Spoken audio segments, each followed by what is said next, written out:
Hey everybody, I'm going to talk about, do a little health and wellness. We're going to talk about something very important, blood pressure. Okay, so the first thing that it's to talk about with blood pressure is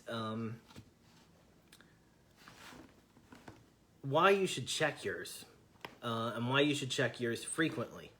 So I just got one of these, and this was a little spendy. It was almost $50. I've been through this before. So blood pressure is something that I'm going to have to deal with my entire life. And it's just part of life. That's just the way it is. I don't want to have a stroke. I don't want to miss out on my son having grandchildren. So I'm just going to check my blood pressure all the time. And I have to do that in part because both of my parents had blood pressure issues. My father had high blood pressure. My mom is still alive and she has high blood pressure. And they just have to deal with it. And that's just how it is. Now, why should you check it all the time? So partly blood pressure is, it has to do with the flow of blood through your body. So it has to do with, heart health, veins, and how that blood is working through the system and that everything's working well. Partly it has to do with this, your emotions.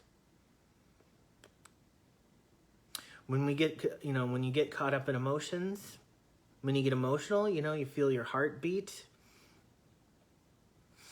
Get really angry, if you are prone to anger, freaking out, or the opposite, if you get angry and you just bury it, stuff it down, those aren't good for blood pressure issues. Stress has to do with blood pressure. So here's the thing. Think about this. You never check your blood pressure at all, and you go into your doctor, right?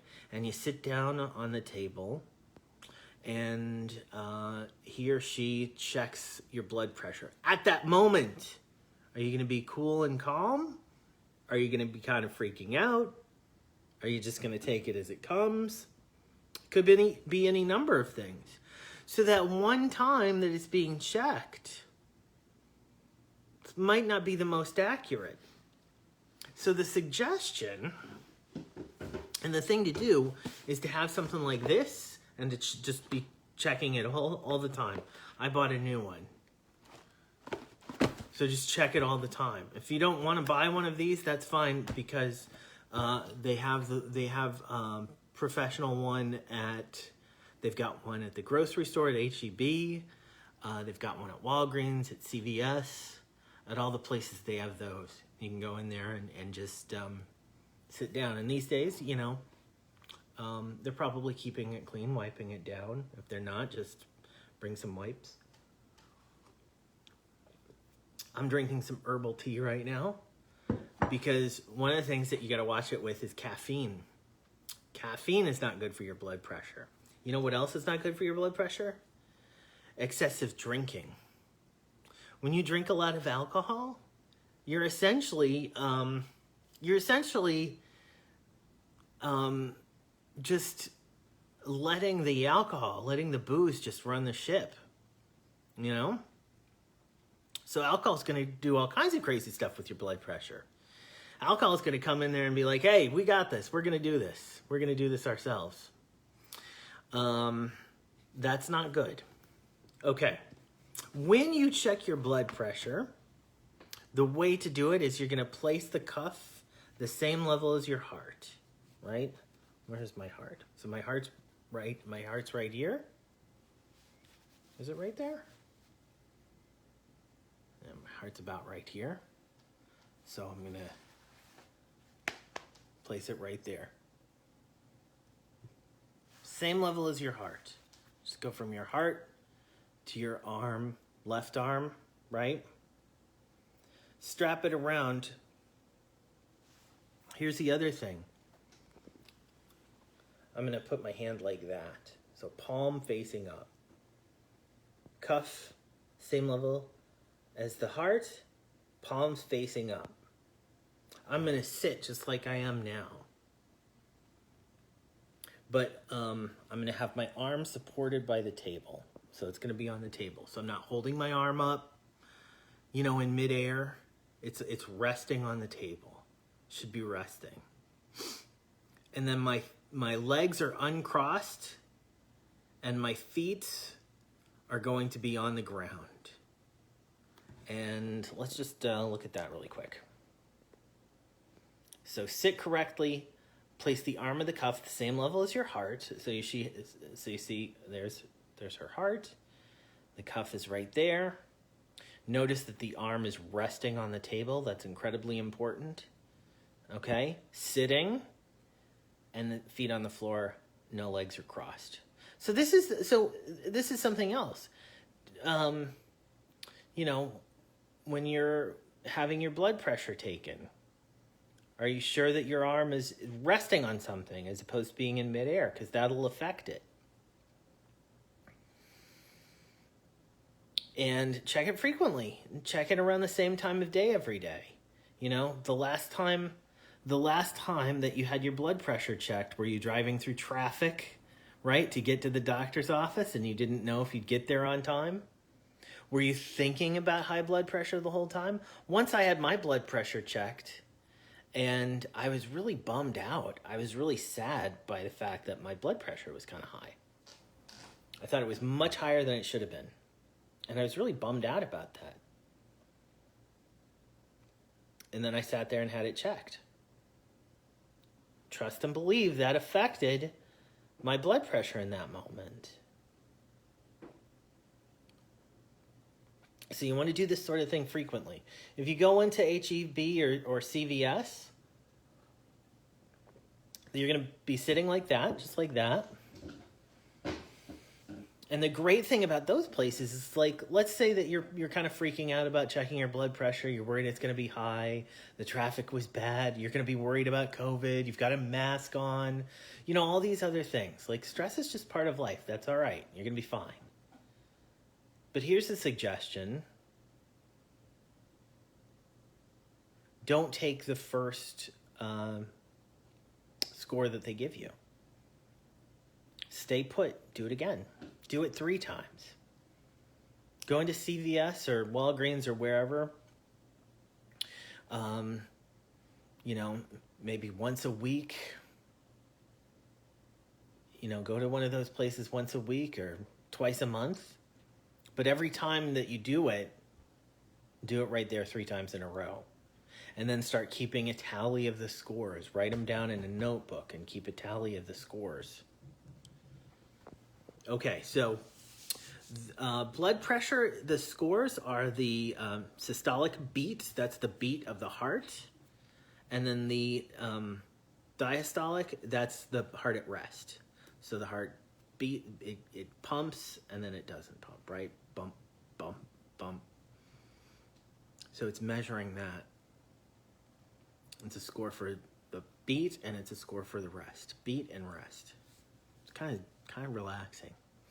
Start thinking about that. Start figuring out how to relax. That's one of the big things that I have to do. So partly, this stuff is really interesting because so some of the causes of blood pressure, one of them is just genetics, right? Your mom and your dad. Your mom's mom and dad and your dad's mom and dad. And I don't know about everybody else. So I already mentioned that both of my parents struggled with blood pressure. Both of my parents, I love my parents. I miss my dad every day. I loved my dad. I love my mom. I'm lucky I still have my mom. But I'm just gonna be real. There's some drama, okay? And I'm some drama too. And that's part of it. How do you relax? So relaxation, meditation, yoga, exercise, those things are really important, and they're important for this. They're important for how's your mind feel? It's connected. It's totally connected to blood pressure. And figuring out how to relax is really important. That's something that I need to work on. I work on it not nearly enough. I can always be working with it.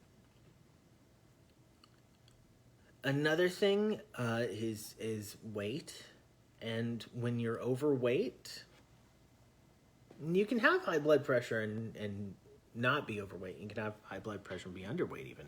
But when people are overweight, one of the things that's happening is that it just puts stress on the body. It puts stress on the veins, puts stress on the heart, because there's more stuff that blood needs to get to. There's just more stuff that blood needs to get to. So when you lose weight, naturally, that's good for blood pressure. Sleep apnea is another thing, and a lot of people that are overweight suffer from sleep apnea, but people that aren't overweight suffer from sleep apnea. I have never been a thin guy. I have always had to struggle to lose weight, and I have sleep apnea, but my little sister is skinny and has always been skinny. She's one of those, she can eat anything she wants kind of a person. And she's really skinny, but she snores just as loud, if not louder than I do. So sleep apnea is part of it. And they're doing all kinds of research about sleep apnea. When you're snoring, there's a hormone, a stress hormone, that sends out this alarm in your body that's the same kind of, oh my God, I'm gonna die. Oh my God, I'm gonna die. Oh my God, I'm gonna die. Because you're suffocating a little bit when you're suffering from sleep apnea. And when your body's suffocating, there's hormones in the brain that are going off so that you don't wake up, but you are kind of waking up. I'm not a doctor. I don't know how to explain it exactly, but sleep apnea just does so much damage on the body, particularly with blood pressure, particularly with heart health. So have that checked out. All kinds of people can have sleep apnea, but it's something that's important to diagnose and get a grip on. Excessive drinking, I spoke about that a little bit. Excessive drinking is a real problem. In part, you're just handing over control, right? People that are drunk or people that are drinking all the time, they don't have any control, right? They have less control over what they do and how their lives are going and stuff like that. And the same thing is true of the body. So when you're giving this thing to your body that says, I got this, I'm going to do it how I want to do it, right? Well, that's bad, because your body's getting acclimated to being on alcohol, and then when the alcohol is gone, and I'm not talking about, a beer here and there or a glass of wine with dinner every now and again. Excessive drinking is,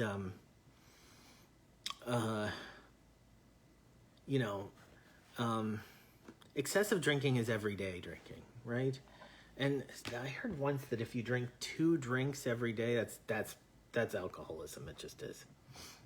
But it's essentially giving alcohol over to your body, and the alcohol is going to, take care of everything, including the way your heart's beating. Think about that.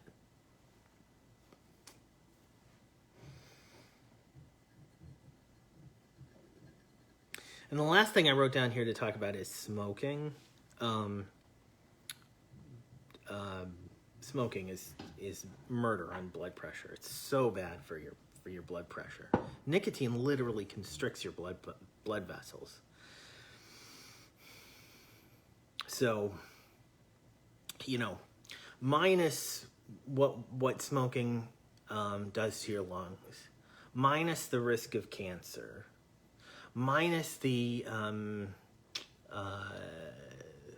fact that it ages you more rapidly, minus all of these problems that are associated with smoking. Just the moment you light one of those suckers up, it literally constricts your blood pressure, your blood vessels, thus raising your blood pressure right then and there. And lastly, as I wrap this up, this is anecdotal, but a friend of mine, her husband, had a stroke at the age of 37. And man, 37 is not an old man by any stretch of the imagination. And a stroke really compromised his life. He can't work. He can't be the same man that he once was. And you know, had he regularly checked his blood pressure, things might have been different. So it can happen to anybody. So check your blood pressure. Check it frequently. Thank you very much.